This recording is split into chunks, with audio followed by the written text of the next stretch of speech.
Hello everyone, this is Pooja Sharma from Pooja Sharma classes. उम्मीद करती हूँ आप सब अच्छे होंगे। सीटेट 2024 के लिए हम हिंदी पेडागोजी को डिस्कस कर रहे हैं। हिंदी पेडागोजी के किस तरीके के क्वेश्चन आते हैं तो इनको समझते हैं, देखते हैं। आपको वीडियो पसंद आती है तो वीडियो को लाइक कर देना और चैनल पर नए आए हैं तो चैनल को सब्सक्राइब जरूर कर लेना। स्टार्ट करते हैं। क्वेश्चन नंबर 1 आता है कि निम्नलिखित में से कौन सा पठन शिक्षण का उद्देश्य नहीं है। निम्नलिखित में से कौन सा पठन शिक्षण का उद्देश्य नहीं है। ऑप्शन 1 आता है आपका कि पाठ्य सामग्री के मुख्य बिंदु को पाठक के पूर्व ज्ञान से जोड़ना होता है। ऑप्शन 2 आता है आपका कि शब्दों, वाक्यांशों, भाषाओं के नमूनों से अर्थ ग्रहण करना। ऑप्शन 3 आता है कि पाठ्य सामग्री को पढ़ते समय अर्थ ग्रहण करना। ऑप्शन 4 आता है कि पाठ्य सामग्री, शब्द और वाक्यांशों को डिकोड करना। तो पठन शिक्षण का उद्देश्य नहीं है की बात करते हैं तो इसका सही आंसर आपका ऑप्शन नंबर 4 हो जाता है। ऑप्शन नंबर 4 आपका यहाँ पे सही आंसर हो जाता है। जो आपकी पाठ्य सामग्री होती हैं, शब्द और वाक्यांश होते हैं, इनको डिकोड करना यह पठन शिक्षण का उद्देश्य नहीं होता है। बाकी आपके सभी उद्देश्य होते हैं, इसलिए आपके यह सभी गलत हो जाते हैं। यही आपका सही आंसर हो जाता है क्योंकि आपसे पूछा है उद्देश्य नहीं है। यहाँ तक बात क्लियर। चलिए क्वेश्चन नंबर 2 आता है आपका कि जब शिक्षार्थी पहली बार विद्यालय आते हैं उन्हें मातृभाषा की भरपूर समझ होती है।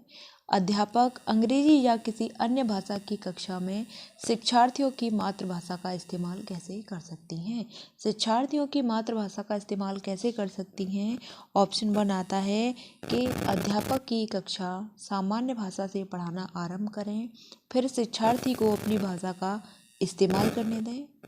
ऑप्शन 2 आता है कि अध्यापक को सिर्फ अंग्रेजी या दूसरी भाषा का इस्तेमाल करना चाहिए और शिक्षार्थियों को अपनी मातृभाषा का इस्तेमाल की अनुमति नहीं देनी चाहिए। ऑप्शन 3 आता है कि अध्यापक बच्चों को उनकी इस्तेमाल की जो अनुमति दें, उनको जो उनकी मातृभाषा है उसको बोलने की अनुमति दें और वह सामान्य भाषा बोल सकती हैं। ऑप्शन 4 आता है कि अध्यापक को वही भाषा बोलनी चाहिए जिसे वह शिक्षार्थी को पढ़ाना है और शिक्षार्थी अंततः लक्ष्य भाषा सीख लेंगे। तो यहाँ पे बताना है कि जब शिक्षार्थी पहली बार विद्यालय आते हैं उन्हें अपनी मातृभाषा की भरपूर समझ होती है क्योंकि वह अपने परिवार से ही निकल करके आते हैं, तो मातृभाषा की उनको भरपूर समझ होती है। तो अध्यापक या अंग्रेजी किसी अन्य भाषा की कक्षा में शिक्षार्थी की मातृभाषा का इस्तेमाल कैसे कर सकती हैं। तो क्वेश्चन नंबर यहाँ पे 2 का सही आंसर आपका ऑप्शन नंबर यहाँ पे 3 हो जाता है। क्या हो जाता है? ऑप्शन नंबर 3 हो जाता है कि अध्यापक बच्चों को उनकी जो इस्तेमाल करने की जो अनुमति है, यानी मातृभाषा स्वयं की जो भाषा है उनको हमें उनकी जो बोलचाल की भाषा है उनको इस्तेमाल करने की हमें अनुमति देनी चाहिए। यही आपका सही आंसर हो जाता है, बाकी आपके सभी गलत हो जाते हैं। यहाँ तक बात क्लियर। क्वेश्चन नंबर आपका 3 आता है। आपको बताना है कि मातृभाषा आधारित बहुभाषावाद क्या है। मातृभाषा आधारित बहुभाषावाद क्या है। तो ऑप्शन 1 आता है कि किसी की विद्यालयी शिक्षा मातृभाषा में आरंभ करना होता है और बाद में अनेक भाषाओं को जोड़ते हुए जाना होता है। ऑप्शन यहाँ पे आपका 2 आता है कि किसी की विद्यालयी शिक्षा मातृभाषा में आरंभ करना और बाद में अंग्रेजी के माध्यम के रूप में लेना। ऑप्शन 3 आता है आपका, आपको बताना है कि माध्यम के रूप में मातृभाषा में सीखना और अंग्रेजी को एक भाषा के रूप में सीखना। ऑप्शन 4 आता है आपका कि विद्यालय शिक्षा के प्राथमिक वर्षों के दौरान जहाँ तक संभव हो सके अधिक से अधिक भाषाएं सीखना। तो आपको बताना है कि मातृभाषा आधारित बहुभाषावाद क्या हो जाता है। तो क्वेश्चन नंबर 3 का आंसर आपको बताना है। तो इसका सही आंसर आपका ऑप्शन नंबर यहाँ पे 1 सही आंसर हो जाता है कि किसी की विद्यालयी शिक्षा मातृभाषा में आरंभ करना और बाद में क्या करना, अनेक भाषाओं को जोड़ते हुए जाना, वही आपकी बहुभाषावाद कहलाती है। यहाँ तक बात क्लियर। चलिए आगे बढ़ते हैं। क्वेश्चन नंबर 4 आता है कि भाषांतरण यानी कि ट्रांसलैंग्वेजिंग से क्या तात्पर्य है।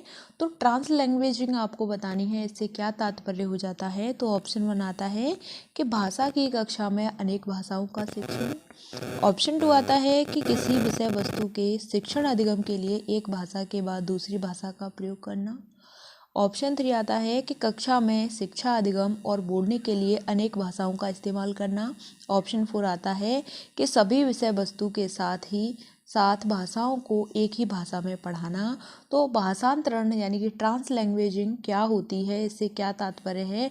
तो यह आपका सही आंसर इसमें होता है कि कक्षा में शिक्षा अधिगम और बोलने के लिए अनेक भाषाओं का क्या करना, इस्तेमाल करना, वही आपकी ट्रांसलैंग्वेजिंग कहलाती है। बाकी आपके यहाँ पे सभी गलत हो जाते हैं कि अनेक भाषाओं का शिक्षण या फिर शिक्षण अधिगम के लिए भाषा के बाद दूसरी भाषा का प्रयोग करना या फिर सभी विषय वस्तुओं के साथ साथ भाषाओं का एक ही भाषा में पढ़ाना, यह सभी बातें आपकी गलत हो जाती हैं। ऑप्शन नंबर 3 आपका सही आंसर है कि जो भाषांतरण है, ट्रांसलैंग्वेजिंग है, यह आपकी कक्षा में शिक्षा अधिगम और बोलने के लिए अनेक भाषाओं का इस्तेमाल करना। क्वेश्चन नंबर 5 आ जाता है कि किसी पाठ्य सामग्री की प्रामाणिकता से क्या तात्पर्य है।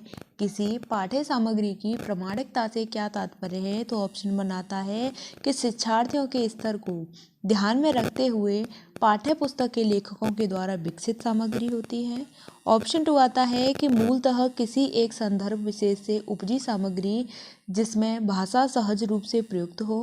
ऑप्शन 3 आता है कि भाषा में अधिकार रखने वाले के द्वारा विकसित पाठ्य सामग्री। ऑप्शन 4 आता है कि पाठ्य पुस्तक के लेखकों के द्वारा दूसरी भाषाओं से अनुवाद। तो यहाँ पे बताना है कि किसी पाठ्य सामग्री की प्रामाणिकता से क्या तात्पर्य हो जाता है। तो इसका सही आंसर होता है यह जो आपकी पाठ्य सामग्री होती है, इसकी प्रामाणिकता ऑप्शन नंबर 2 यहाँ पे सही आंसर है कि मूलतः किसी एक संदर्भ विशेष से उपजी सामग्री जिसमें भाषा सहज रूप से प्रयुक्त हो, यह आपका सही आंसर हो जाता है।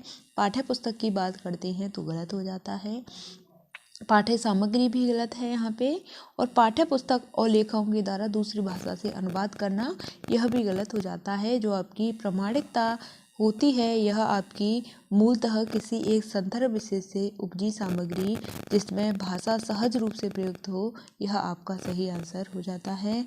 क्वेश्चन नंबर 6 आता है, आपको बताना है कि एक अध्यापक अपनी कक्षा में विभिन्न समूहों को 10 शब्दों का एक समूह देती है। वह ऐसे शब्द ढूंढने के लिए कहती है जो शब्द से समानता रखते हों और नया शब्द बनाने के लिए उनके आगे उपसर्ग या पीछे प्रत्यय जोड़ा जा सके, तो इसे कहा जाता है। तो इसको हम क्या कहते हैं, यह बात आपको बतानी है। यह आपका शब्द जाल कहलाती है, यह आपका विन्यास कहलाती है, थीम विषयक या शब्द संपदा कहलाती है, या शब्द समूह कहलाती है। एक अध्यापक अपनी कक्षा में विभिन्न समूहों को 10 शब्दों का एक समूह देती है। वह ऐसे शब्द ढूंढने के लिए कहती है जो शब्द से समानता रखते हों और नया शब्द बनाने के लिए उनके आगे उपसर्ग या पीछे प्रत्यय जोड़ा जा सके, तो इसे क्या कहा जाता है। क्वेश्चन नंबर 6 का सही आंसर आपका ऑप्शन नंबर 2 हो जाता है। यह आपका विन्यास कहलाता है। यह आपका क्या कहलाता है, विन्यास कहलाता है। शब्द जाल नहीं होता है, थीम विषयक शब्द संपदा नहीं होती और शब्द समूह भी यह नहीं होता, यह आपका विन्यास होता है। क्वेश्चन नंबर 7 आता है कि बोली से क्या तात्पर्य है। बोली के बारे में बताना है, इससे क्या तात्पर्य हो जाता है। तो किसी एक क्षेत्र या सामाजिक समूह की वाचन विशेषता होती है, या किसी एक विषय जो क्षेत्र विशेष के लोगों के द्वारा लेखन के लिए इस्तेमाल की जा रही भाषा होती है, या किसी कार्य विशेष से संबंध रखने वाले लोगों की वाचन विशेषता होती है, या सत्ताधारी लोगों के द्वारा इस्तेमाल की जा रही भाषा होती है। तो बोली से क्या तात्पर्य हो जाता है, इसका सही आंसर आपका ऑप्शन नंबर 1 हो जाता है कि किसी एक क्षेत्र या विशेष सामाजिक समूह की वाचन विशेषता आपकी बोली कहलाती है। क्या कहलाती है? किसी एक क्षेत्र या सामाजिक समूह की वाचन विशेषता आपकी बोली कही जाती है। बाकी आपके सभी यहाँ पे गलत हो जाते हैं कि सत्ताधारी लोगों के द्वारा इस्तेमाल की जा रही भाषा वह बोली होती है, यह बात गलत है। किसी कार्य विशेष से संबंध रखने वाले लोगों की वाचन विशेषता बोली होती है, यह बात भी गलत हो जाती है। किसी क्षेत्र विशेष के द्वारा लोगों के लेखन के लिए इस्तेमाल की जा रही भाषा भी बोली होती है, तो यह बात सभी आपकी गलत हो जाती है। और किसी एक क्षेत्र या सामाजिक समूह के वाचन की विशेषता आपकी बोली कहलाती है। यहाँ तक बात क्लियर। क्वेश्चन नंबर 8 आता है, आपको इसका आंसर बताना है कि निम्नलिखित में से कौन सा उपागम शिक्षार्थियों को अच्छा लेख लिखने के लिए विभिन्न चरणों को समझने का अवसर देगा। निम्नलिखित में से कौन सा उपागम शिक्षार्थियों को अच्छा लेख लिखने और भिन्न चरणों को समझने का अवसर देगा? तो यह आपका वर्णनात्मक लेखन होता है, यह आपका लेखन का प्रक्रिया उपागम होता है, या लेखन का उत्पाद उपागम होता है, या संस्थानात्मक लेखन होता है। तो यहाँ पे बताना है कि शिक्षार्थियों को अच्छा लेख लिखने के लिए भिन्न चरणों को समझने का अवसर देगा। तो इसका सही आंसर आपका यहाँ पे ऑप्शन नंबर 2 हो जाता है कि जो लेखन का प्रक्रिया उपागम होता है इसको समझने का क्या देगा? अवसर देगा। Option number 2 is the right answer. Question number 9 आ जाता है कि व्याकरण सीखने से क्या आशय है? व्याकरण सीखने से क्या आशय है?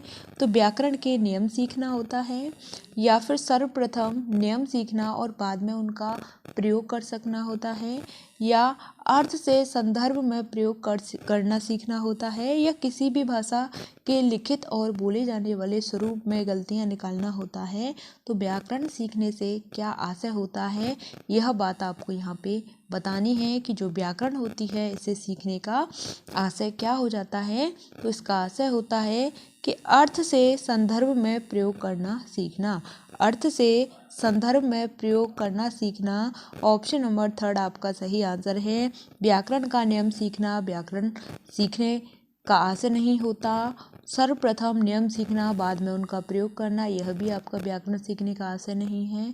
किसी भी भाषा में लिखित और बोले जाने वाले स्वरूप की गलतियां निकालना, यह भी आपका व्याकरण सीखने का आशय नहीं होता है।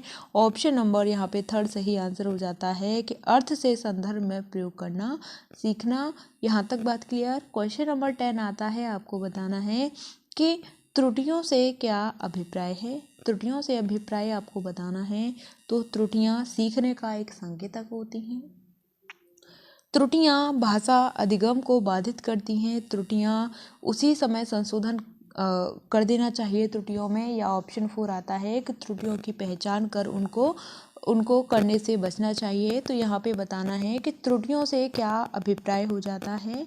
तो इसका सही आंसर होता है आपका यहाँ पे ऑप्शन नंबर 1 की त्रुटियाँ होती हैं वह सीखने का संकेतक होती हैं। थार्नडाइक ने त्रुटियों के बारे में बताया कि त्रुटियाँ होती हैं हमें सीखने का एक माध्यम होती हैं, त्रुटियों के माध्यम से हम चीज़ों को आगे सीख पाते हैं। तो त्रुटियों से अभिप्राय होता है कि त्रुटियां सीखने का क्या होती हैं? संकेतक होती हैं, बाधक करती हैं, यह बात गलत हो जाती है।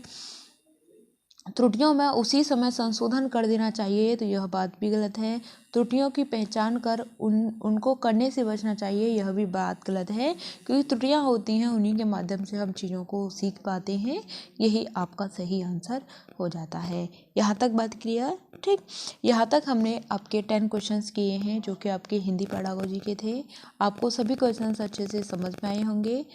आपको वीडियो पसंद आती है तो वीडियो को लाइक कर देना, और चैनल पर नए आए हैं चैनल को सब्सक्राइब जरूर कर लेना।